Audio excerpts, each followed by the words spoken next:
Olá, tô aqui gravando o meu segundo episódio do Sou Sistêmica. Pensei em deixar para o ano que vem para continuar esse movimento, mas eu pensei que foi tão legal ter conseguido postar o primeiro episódio em 2025. Me fez me sentir tão capaz, mesmo não sendo o episódio perfeito, como eu comentei com vocês, mas mesmo isso, a coragem que eu tive de postar algo que para mim não estava perfeito, na verdade estava bem longe de um ideal que eu tinha pensado como seria, fez eu sentir como se fosse uma vitória ainda maior, porque, claro, só eu sei o quanto essa questão do perfeccionismo tem me incomodado e tem me prendido em muitos aspectos. Então, decidi que eu ia fazer outro episódio imperfeito, inclusive um pouco descabelada. Hoje é dia 24 de dezembro, já preparei um pouco das comidinhas de Natal, que depois vai ser algo bem simples, eu, Léo e minha mãe aqui em casa, do jeitinho que a gente gosta. Mas pensei, vou ali de novo, sem pretensão alguma, vou gravar algo. E se ficar aceitável, sabendo já que perfeita não vai ficar, porque eu já não gostei do cabelo quando eu me olhei no espelho, mas eu pensei, vou fazer igual. Estou usando a mesma tática, gente. É uma tática que eu estou usando para ganhar de mim mesma, né? E por enquanto tem funcionado. No primeiro episódio, eu falei para vocês da minha dificuldade com relação ao descanso. Então, para mim, o exercício que eu fiz desde quinta-feira passada até hoje, que é quarta-feira, foi descansar. Eu sei que pode parecer um pouco, sei lá, né? É até um pouco ridículo para quem não acha difícil descansar. Mas para mim é mais difícil executar um descanso, um ócio real, sem nenhum estímulo, do que fazer alguma coisa. E eu fiquei muito feliz porque eu consegui. E eu parece que eu fui acessando outras camadas do cansaço que eu estava sentindo, porque parecia que quanto mais eu descansava, mais cansada eu me sentia. Eu pensei, será que tá certo esse negócio? Mas vou contar depois para vocês. Faz muito pouco tempo que eu comecei a exercitar o descanso. Espero que em algum momento eu me sinta descansada o suficiente, com energia para fazer coisas. Mas eu também estou entendendo que essa é uma época do ano que tem um cansaço coletivo, né? Tem uma energia de cansaço no ar. E vou só viver isso por enquanto. Antes de entrar no assunto que antes eu estava ali lavando uma loucinha e pensando a respeito, eu quero agradecer a cada um que escutou o primeiro episódio. A gente está aqui num comecinho despretensioso, sem realmente, como eu falei, eu estou fazendo para mim, mas mesmo assim, eu tive pessoas muito queridas, algumas bem próximas e outras que eu tenho ainda pouco contato, mas que me mandaram feedbacks tão maravilhosos. Maravilhosos assim de verdade, sabe? Verdadeiros, alguns com textão até, dizendo do quanto se identificaram, do quanto aquelas minhas palavras meio bagunçadinhas, assim, de um jeito assim desorganizado, sem pauta nem nada, mas trouxeram para elas uma visão sobre a própria vida. E essa é muito a minha intenção, para além desse meu caminho de cura, autodescoberta, autoconhecimento que eu vou compartilhando aqui com vocês. A minha intenção é que esse meu caminho possa contribuir com o caminho de vocês, obviamente. Então, fico feliz que isso já tenha acontecido para algumas pessoas. Agradeço de coração. E seguimos. Hoje, então, é Natal. Então é Natal. E eu estava refletindo, assim, né? A gente já vem há bastante tempo fazendo o Natal que a gente quer e não o Natal tão tradicional, convencional, por mais que eu ache legal a tradição também. Mas eu não deixo ela, há tempos já, eu não deixo a tradição decidir o que eu vou fazer, ou a gente, né, como família, que decidir o que a gente vai comer, né? A gente já teve natais que a gente passou comendo pizza, porque o Léo ama pizza e foi tipo um presente da família para ele dizer, então tá, então vai ser o Natal da pizza. E daí cada um decidia um sabor e tal, a gente fez quase um rodízio assim em casa. Então esse foi um Natal bem legal.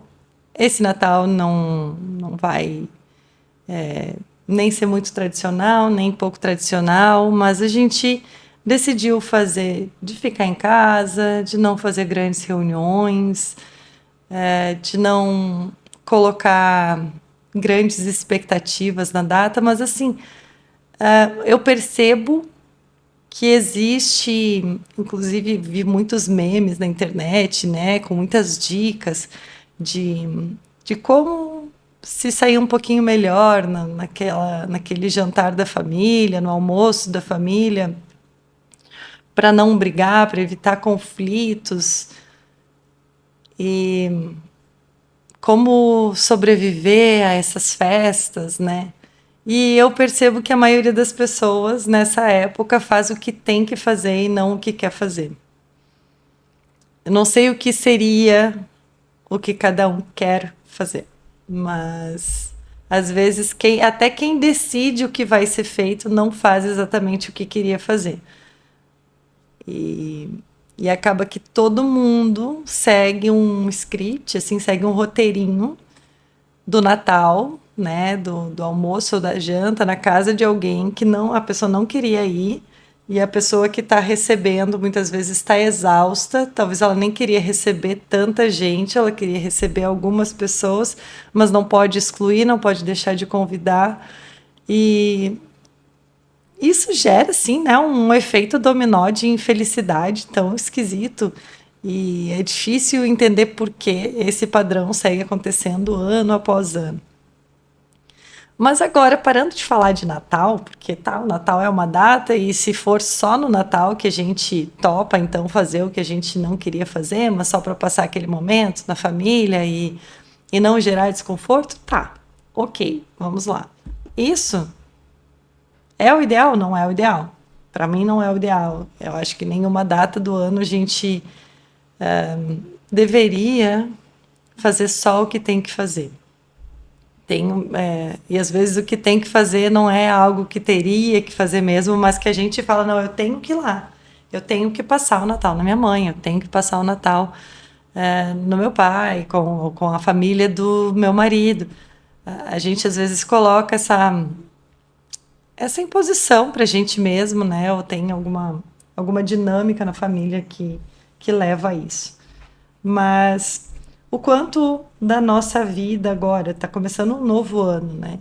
Um novo ano cheio de possibilidades, cheio de planos. Provavelmente tu já fez aí o teu mapa dos sonhos, ou o teu vision board, seja lá como tu chama, uma listinha de resoluções, coisas que tu quer, né? Não sei se tu quer ou se tu sente que tu precisa alcançar, que tu precisa conseguir. E eu acho importante aqui a gente fazer um exercício antes de fazer essa lista, ou se a gente já fez, a gente se conectar com essa lista ou com esse mapa, caso a gente tenha colocado imagens, e perceber realmente como que a gente se sente com o que está ali. Se aquilo dali é realmente o que a gente quer. Porque às vezes não é. Às vezes eu não sei de onde a gente tira essa lista, essas coisas que a gente coloca no mapa de um ano que a gente vai viver. E o que acontece é que se a gente não está realmente conectado num querer profundo, assim, de alma, de saber que tem propósito naquilo que a gente colocou ali, que a gente quer, que tem um magnetismo que eu quero tanto que eu me sinto atraída. Os meus passos, eles vão acontecendo na direção daquilo.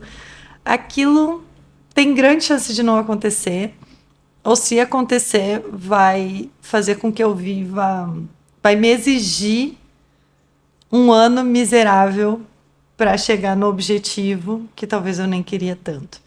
Miserável no sentido de eu vou trilhar os passos para chegar até lá, mas se eu não sinto aquele senso de propósito, se eu não sinto uma conexão especial e profunda com o que eu coloquei ali que eu quero realizar, essa desconexão vai fazer eu viver os meus dias de uma forma inconsciente, de uma forma pesada e não querendo viver aquilo. E eu acho muito.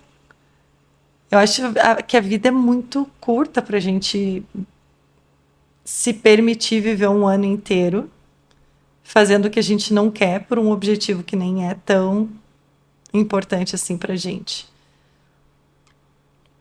Então, muitas vezes, o que eu faço e dá certo em boa parte do tempo, mas não estou falando que que eu chego sempre no que eu quero e que eu sei sempre o que eu quero. Muitas vezes, muitos momentos de processos, né, que eu chamo de processos, mas às vezes são de crises existenciais. Esses momentos são os momentos que eu tô perdida no que eu quero. E é normal que todo mundo tenha momentos assim. Mesmo quem tá num caminho de autoconhecimento há anos. E às vezes é mais difícil para quem está num caminho de autoconhecimento chegar num ponto de dizer eu não sei, tô perdida. Não sei o que eu quero, não sei para onde eu vou. E entender que esse é um momento que vai passar também, que a gente tem que se permitir viver ele, entender que essas pausas, né, esses momentos onde a gente se vê às vezes num platô isolado assim da vida que a gente vinha vivendo para a vida que está ali logo depois desse espaço de pausa, de processo, de crise, sei lá. É difícil a gente ver conexão entre esses dois lados, parece, e a gente está totalmente isolado de tudo. E quando a gente está aí, parece que não vai passar nunca, mas a gente sabe que passa. E passa mais rápido se a gente se jogar no processo. Se a gente disser, ok, vou viver isso daqui, tenho cantinhos meus internos para revisitar. E quanto mais eu me permitir revisitar sem medo do que eu vou enxergar, sem medo, inclusive, do que eu vou descobrir a meu respeito. Né? Eu posso descobrir que eu não sou tão boazinha quanto eu achava que eu era. Eu posso descobrir que eu não sou tão corajosa quanto eu achava que eu era. Então, tem várias coisas que a gente tem que estar disposta a descobrir a nosso respeito, principalmente, para a gente conseguir sair daquele lugar de não sei de nada mais. E eu posso dizer que eu fui para esse lugar várias vezes esse ano, né? Como eu comentei já com vocês no episódio anterior.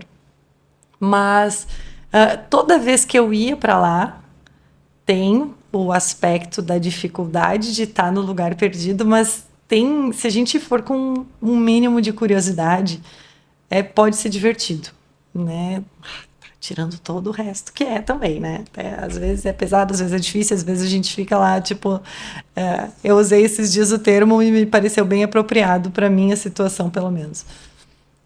Me senti, em alguns momentos desse ano, como eu ficava quando eu era criança viajando com os meus pais. Eu parava assim entre os dois bancos, né? Os bancos da frente, eu estava sentada atrás e eu ficava perguntando toda hora: e agora a gente já chegou? E agora a gente já chegou? Porque quando a gente está nesse turbilhão de processo, tu só quer que acabe, né? Às vezes e às vezes está demorada a jornada, tá, né?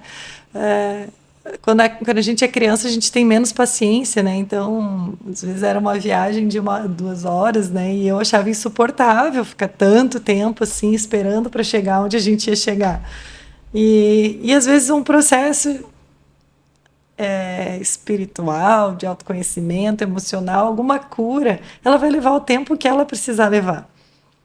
E a gente quer que chegue logo, às vezes a gente não aguenta mais estar lá. Em terapia, não sei se vocês aqui fazem terapia, se não fazem, recomendo muito. Mas às vezes a gente não aguenta mais falar do mesmo assunto na terapia. E ele surge de novo e a gente acha, não, agora eu já resolvi, agora tá tudo certo.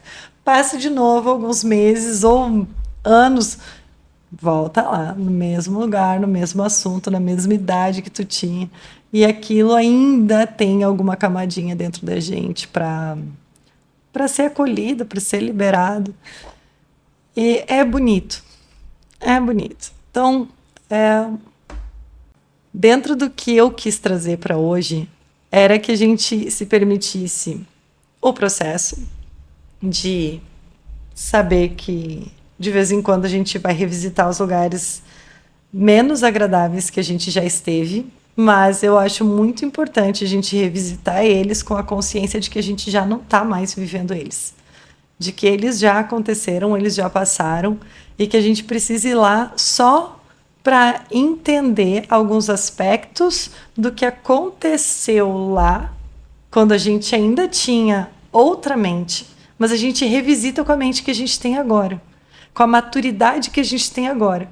E quando a gente revisita, a gente consegue enxergar tanto a nossa versão que viveu a situação difícil, e a gente mostra para essa versão nossa que a versão atual deu conta, né? Que aquela mesma versão deu conta, ela chegou até a versão atual, essa versão que consegue lá olhar o que aconteceu, pegar na mão da versão anterior e dizer: vamos junto, sai daí, vem comigo. Eu tenho outras coisas para te mostrar. Tu já me mostrou que esse momento doeu. Tu já me mostrou que foi difícil. E eu entendo. Foi mesmo. Deixou marcas. Mas a gente não precisa ficar mais aqui. A gente pode seguir em frente.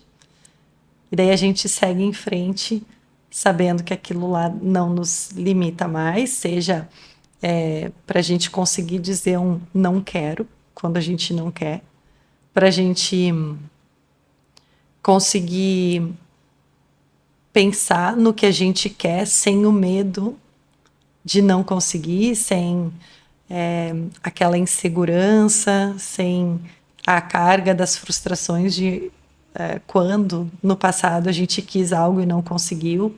Então, por isso que o caminho do autoconhecimento é muito importante para quem quer viver a vida que quer.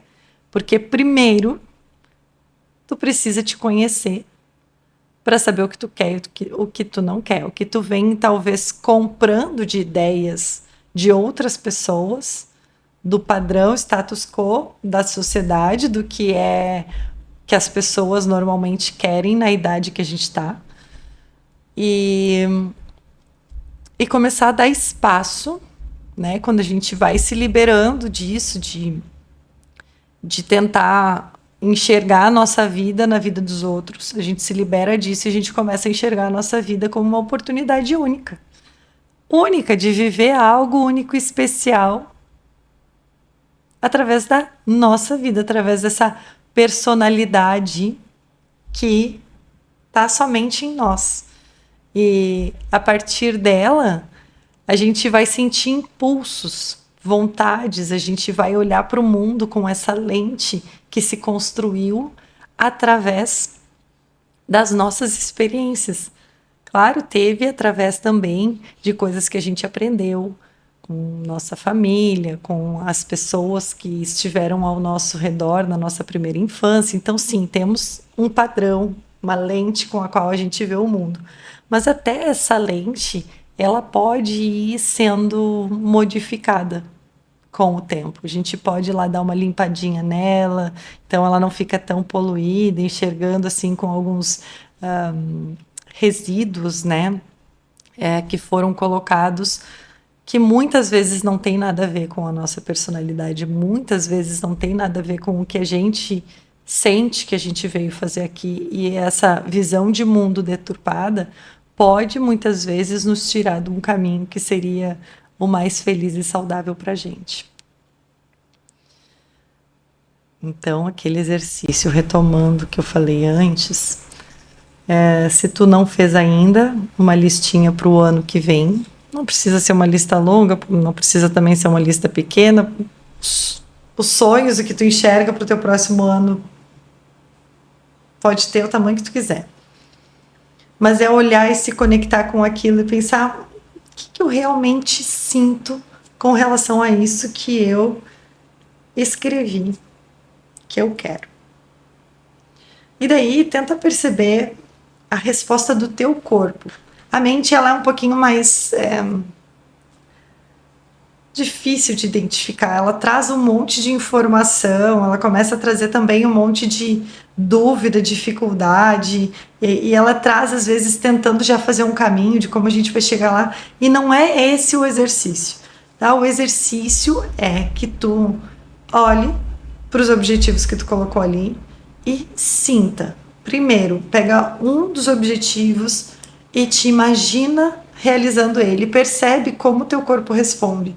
Se ele responder positivamente, assim, com uma sensação gostosa, talvez no peito, talvez tu sinta, assim, um sorriso vindo no teu rosto, tu sinta o teu corpo energizado, é sinal que esse objetivo, essa resolução, ela tá no teu campo te trazendo força e talvez tenha um propósito aí com essa intenção. Tem algo para além, até pode ser algo material, mas às vezes tem algo além naquele material que te traga vida. Porque apenas o material ele não traz vida, mas se esse material, né? Às vezes a gente imagina um recurso financeiro, mas para quê? Se tu tem um para quê, aquilo vai ter mais força. E tenta colocar esses teus objetivos e quando tu estiver agindo com relação a eles como algo que tu quer fazer. Por exemplo, se tu vou colocar aqui o exemplo do podcast que eu estou começando, né? Eu falei o ano inteiro que eu tinha que gravar os primeiros episódios, que eu tinha que começar, eu tenho que começar logo esse podcast, porque é o que eu quero fazer, mas eu tenho que gravar, eu não estou gravando.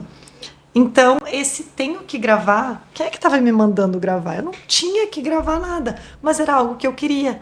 E como muda a nossa relação com o que a gente vai fazer se a gente muda essa palavrinha lá na frente?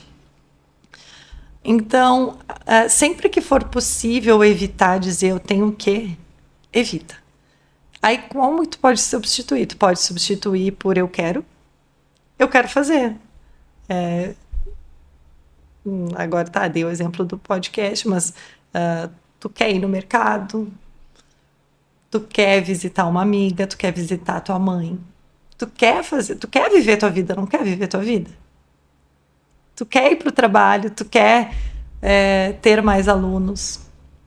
Tu não tem que ter mais alunos, tu quer ter mais alunos, né? Tu quer fazer faculdade, tu quer fazer um novo curso, sabe?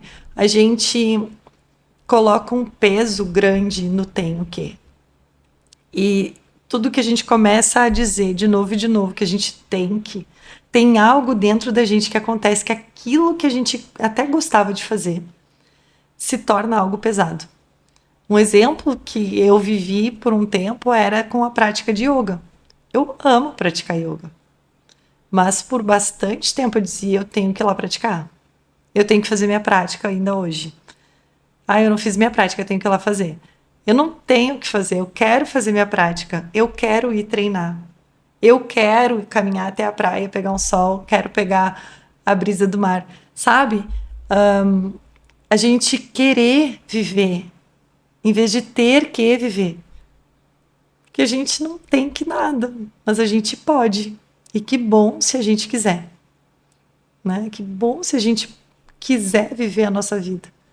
Se a gente quiser viver o que a gente escolheu viver. Porque, tem coisas que a gente não escolhe, que acontecem com a gente, mas a nossa vida, ela é feita de muitas pequenas escolhas.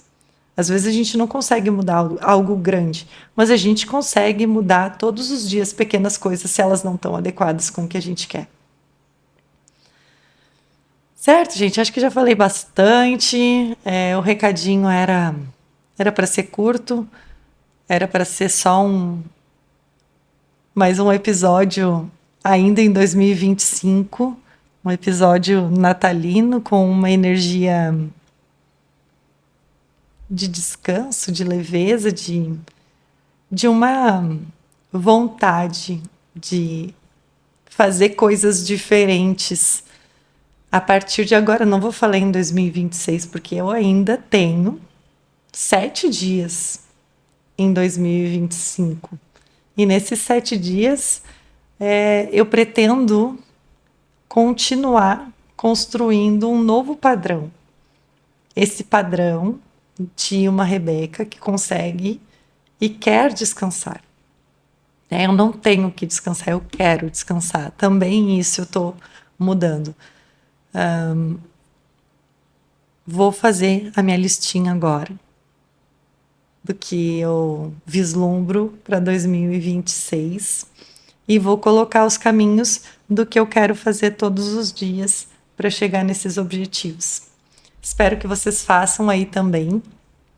Depois, me contem aqui se fez um pouquinho de sentido, pelo menos, esse modificar das palavras que a gente diz para a gente mesmo. Às vezes a gente não fala em voz alta, mas a gente pensa. Então, experimenta fazer esse exercício de dizer que tu quer fazer as coisas que antes tu dizia que tu tinha que fazer. Toda vez que tu usar a palavra tenho que fazer tal coisa, observa se tem como tu modificar por eu quero ou por eu posso. E depois me conta se isso fez algum efeito na forma como tu te sentiu. Tá bom, pessoal? Beijo, Feliz Natal, um beijo para vocês, para toda a família.